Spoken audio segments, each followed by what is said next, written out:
Hello students, हम आप लोगों को कल पार्ट 1 इनडायरेक्ट स्पीच की पैसिव वॉइस आपको सिखाया था, जिसमें 2 स्ट्रक्चर पढ़ा चुका था।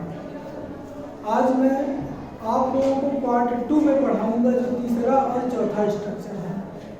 टेक्निकल कमी होने के कारण मैं फर्स्ट वीडियो में आप लोगों को कुछ कम ही एक्सरसाइज करा पाया था, लेकिन मैं एक ऐसा वीडियो बनाऊंगा जिसमें आपके ढेर सारे एक एक्टिव वॉइस से पैसिव वॉइस में बनाना सिखाऊंगा।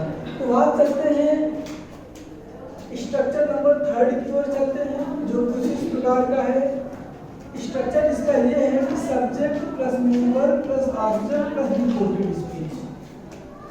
तो स्टूडेंट्स बड़े ध्यान से देना और देखना होगा कि जो सब्जेक्ट है, मेन वर्ब है, ऑब्जेक्ट है, ये आपका रिपोर्टिंग पार्ट का है और उसके बाद आपका रिपोर्टेड पार्ट अलग से है।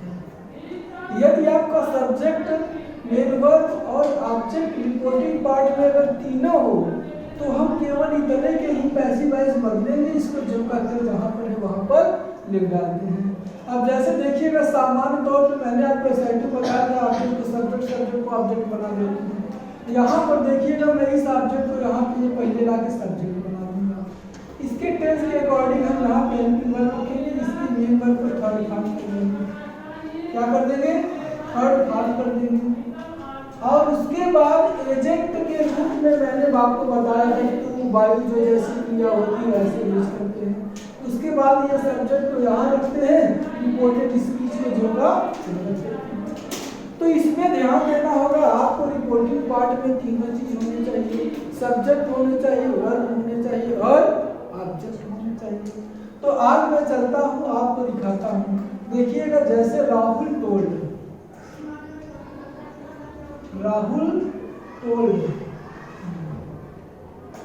that he would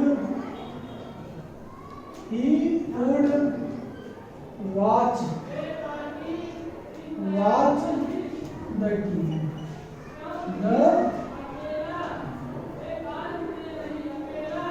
देखिएगा स्टूडेंट्स, ये कुछ वाक्य है इस तरह का है।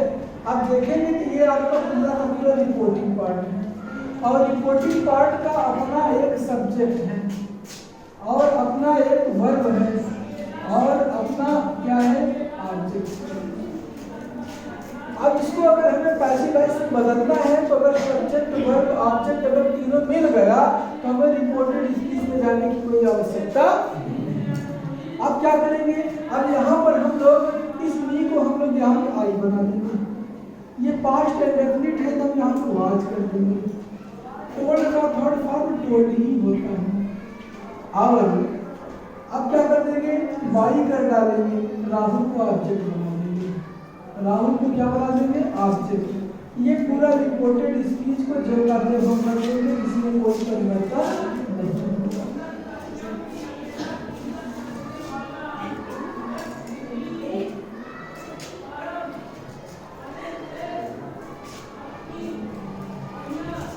और एग्जाम्पल के माध्यम से स्टूडेंट्स में आपको सिखाता हूँ। आइए देखते हैं students.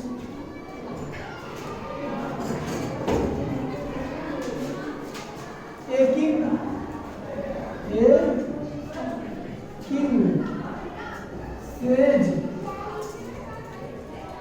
says us that he ordered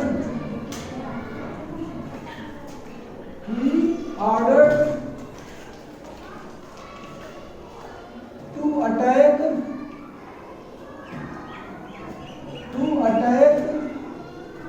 his at his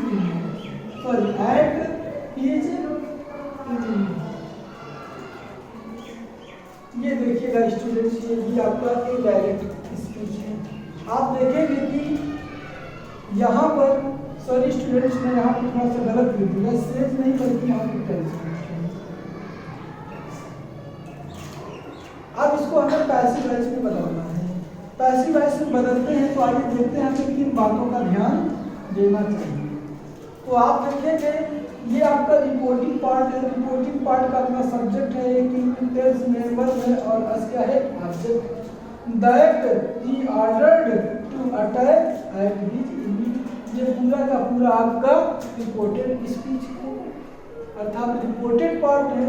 हमें इससे लेना देना नहीं है अगर इसका अपना सब्जेक्ट हो, वर्ब हो और ऑब्जेक्ट हो। इसकी पैसिव वॉइस आइए हम लोग बताते हैं कैसे बनेगा। तो अस को अगर हम बनाएंगे यहाँ सब्जेक्टिव फॉर्म में यूज हो जाएगा। टेंस प्रेजेंट इंडेफिनिट की ओर इंडिकेट कर रहा है। कौन सा टेंस है ये? प्रेजेंट इंडेफिनिट है। अगर ये प्रेजेंट इंडेफिनिट टेंस है तो हम यहाँ पे क्या करेंगे? आर करेंगे। टेंस का थर्ड फॉर्म क्या हो जाएगा स्टूडेंट्स? टोल्ड हो जाएगा। बाई ए किंग हो जाएगा। अब आगे हम क्या करेंगे? अब आगे हम दैट कर डालेंगे, दैट कर डालेंगे। अब ही ऑर्डर्ड हो जाएगा। अब क्या हो जाएगा? टू अटैक, पूरा छापेंगे यही, अटैक एट हिज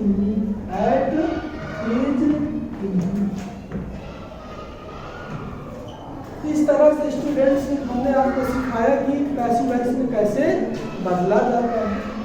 तो आप लोग देखेंगे स्टूडेंट्स, अगर यहाँ दैट हो तो हम दैट वाली क्लास को करेंगे, अगर यहाँ भी होगा तो भी वैसे करेंगे, वेदर होगा तो भी।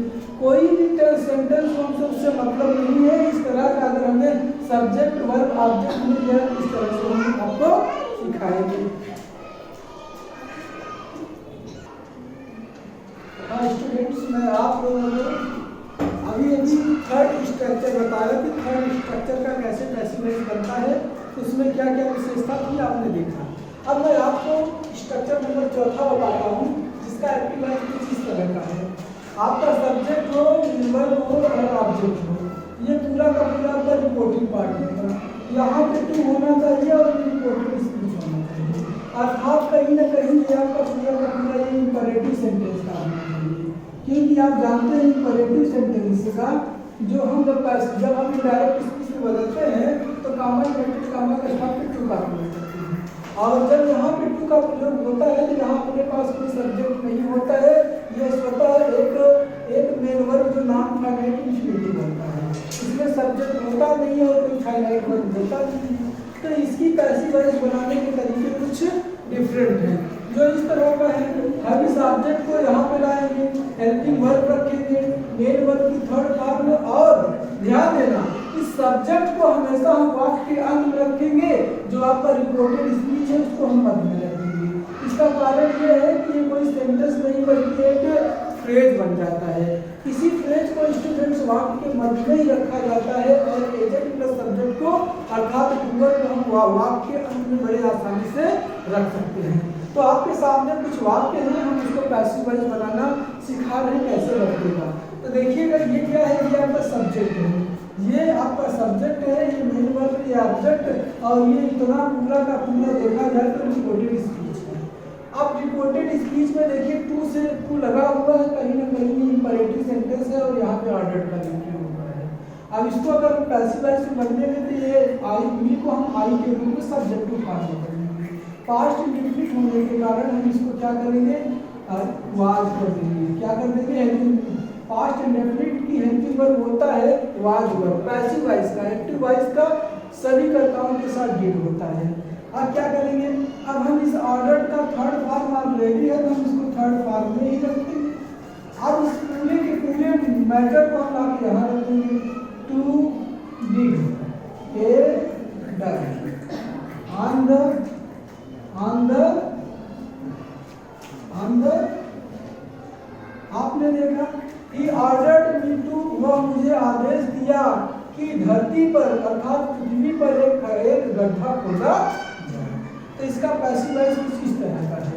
अब अगले सेंटेंस की ओर हम चलते हैं। अगला सेंटेंस क्या है? He requested us to help the poor, उसने हम लोगों से गरीबों की मदद करने के लिए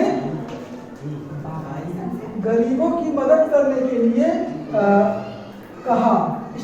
स्टूडेंट थोड़ा सा देखिएगा, लास्ट वाले सेंटेंस में हमने थोड़ा सा भूल गया, बाई ही नहीं, बाई ही होना चाहिए, ये वाला पार्ट मैंने छोड़ दिया।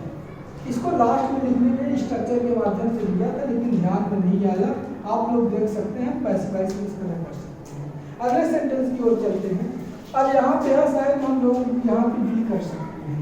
ये पास्ट इंडेफिनिट में है तो हम लोग वर करेंगे, क्योंकि वी के साथ में वर का प्रयोग होता है। रिक्वेस्टेड का थर्ड फॉर्म रिक्वेस्टेड ही होता है।